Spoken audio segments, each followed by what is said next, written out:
Olá, pessoal! Bem-vindos de volta ao nosso canal. Hoje vamos fazer uma viagem profunda às Escrituras, para entender uma das histórias mais conhecidas, mas talvez uma das menos compreendidas, a história de Noé. Vamos explorar não apenas o dilúvio, mas as raízes de Noé e o incrível significado de um novo começo para a humanidade. Para começar, é fundamental entender que Noé não surge do nada. Ele é o elo final de uma corrente que nos conecta diretamente a Adão. Em Gênesis capítulo 5, encontramos uma genealogia detalhada. Adão, Sete, Enos e assim por diante, até chegarmos a Lameque, o pai de Noé.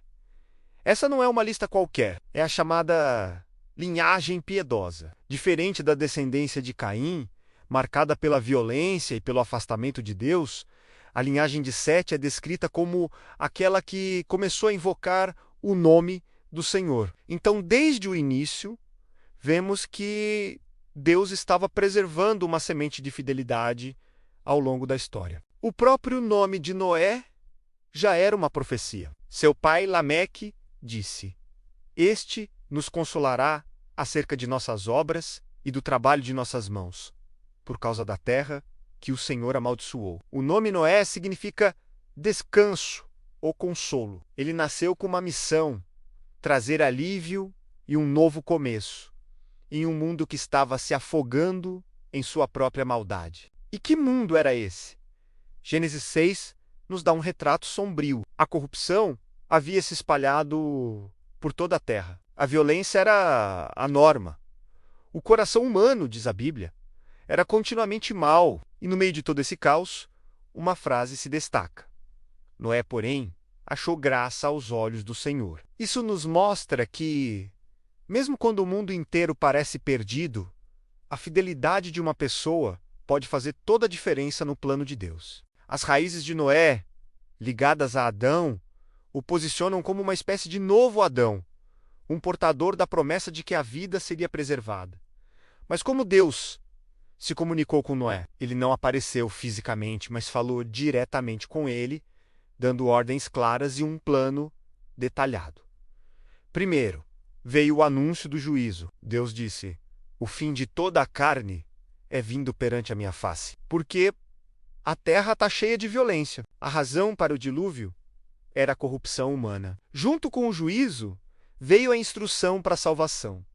"Faze para ti uma arca de madeira." Deus deu as dimensões exatas, o material, os compartimentos, um projeto de engenharia divina para preservar a vida. Depois veio a ordem de entrar na arca. Deus disse a Noé: "Entra tu e toda a tua casa na arca, porque te hei visto justo diante de mim nesta geração." Essa ordem confirmou a justiça de Noé e estabeleceu que ele, sua família e pares de animais seriam salvos. Deus então deu um prazo final.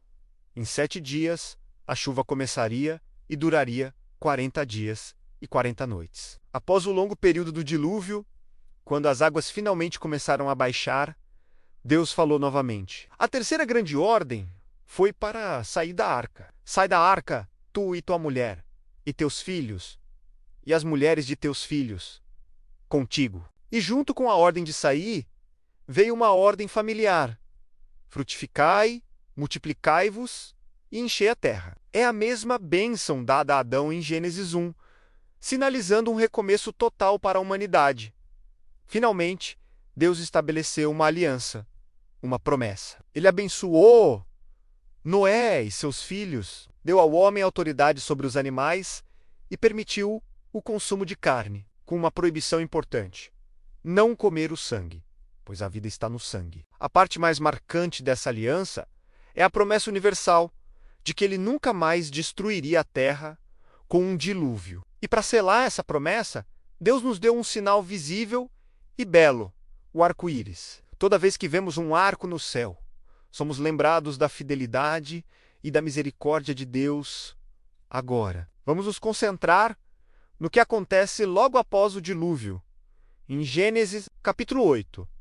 Este capítulo é a ponte entre a destruição e a nova criação. O texto começa com uma frase poderosa: "E lembrosei Deus de Noé. Isso não significa que Deus tem uma memória falha e havia se esquecido dele. Na Bíblia, quando Deus se lembra, significa que chegou o tempo de ele agir para cumprir sua promessa. É um ato de misericórdia e intervenção divina. Em seguida, vemos algo fascinante. Deus envia um vento sobre a terra para fazer as águas baixarem. Esse detalhe nos transporta de volta a Gênesis 1, quando o Espírito de Deus, a mesma palavra hebraica para vento, pairava sobre a face das águas antes da criação. O dilúvio foi uma espécie de descriação, e o vento, que seca as águas, simboliza uma nova criação, surgindo do caos. A arca, então, repousa sobre os montes de Ararat.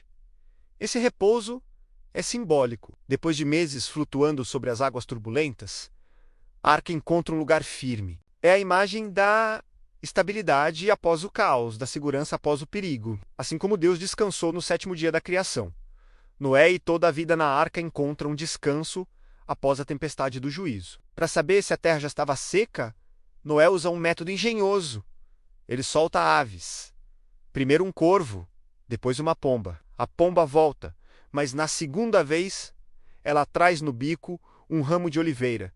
Que imagem poderosa! A folha de oliveira era prova de que a vida havia retornado à terra. Até hoje, a pomba com um ramo de oliveira é um símbolo universal de paz, esperança e um novo começo. E qual foi a primeira coisa que Noé fez ao sair da arca? Antes de construir uma casa ou plantar uma lavoura, ele construiu um altar. Noé ofereceu um sacrifício de gratidão a Deus. A Bíblia diz que o Senhor sentiu o cheiro suave e, em resposta, fez uma promessa em seu coração: nunca mais amaldiçoaria a terra por causa do homem, mesmo sabendo da inclinação do coração humano para o mal. Deus reafirmou a ordem natural das estações, do dia e da noite, do plantio e da colheita. A criação estava segura.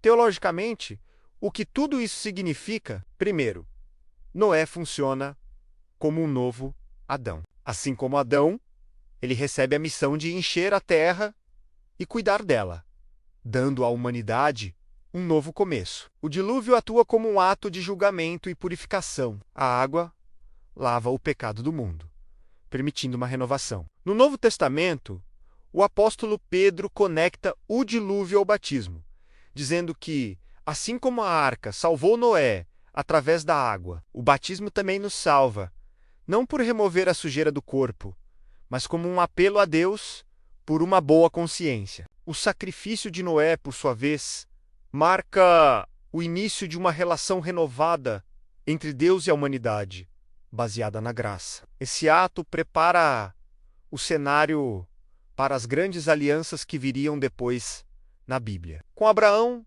Moisés e Davi, culminando na aliança final e perfeita em Jesus Cristo. Em resumo, a história de Noé nos ensina que Deus é um Deus de juízo, mas também de infinita misericórdia. Ele preserva um remanescente fiel, mesmo em meio à corrupção generalizada. E, acima de tudo, ele é um Deus de novos começos, que transforma o caos em uma nova criação e nos oferece repetidamente a chance de recomeçar sob sua graça. Obrigado por assistirem até aqui e por mergulharem conosco nesta história tão rica. Se você gostou deste estudo, não se esqueça de deixar o seu like, se inscrever no canal e ativar as notificações para não perder nossos próximos vídeos. Fiquem com Deus e até a próxima!